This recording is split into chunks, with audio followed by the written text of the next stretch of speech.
Start by dry fitting the strike plate and deadbolt into their mortises to confirm alignment before any final screws or permanent adjustments. First, remove the existing hardware and clean the cutouts so you can clearly see where the new parts sit. Second, insert the deadbolt into the door edge and the strike plate into the jamb without screws and close the door slowly to watch for binding or misalignment. Third, check that the deadbolt extends fully into the strike pocket with the door closed and that the face of the strike plate and bolt are flush with the jamb and door edge. If the bolt rides on wood instead of seating cleanly, you need to deepen the mortise.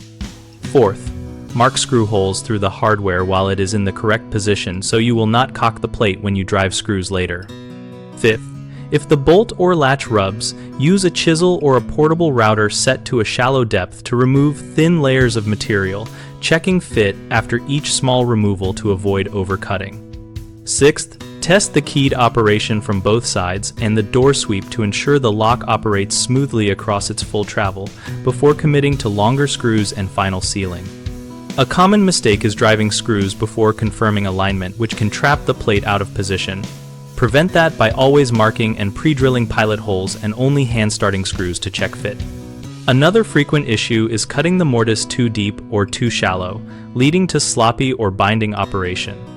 Correct this by taking small, incremental, material removals and testing repeatedly until the bolt is fully supported and flush. A third concern is relying on the supplied short screws for jamb reinforcement, which can allow shifting under stress. Upgrade to longer screws that reach framing when finalizing the installation and tighten them evenly so the strike plate sits flat.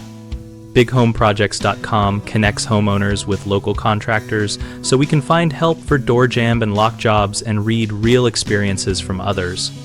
Our site also helps contractors find work and grow their client base, and we host a discussion community where we and other members share tips, ask questions, and troubleshoot installations together.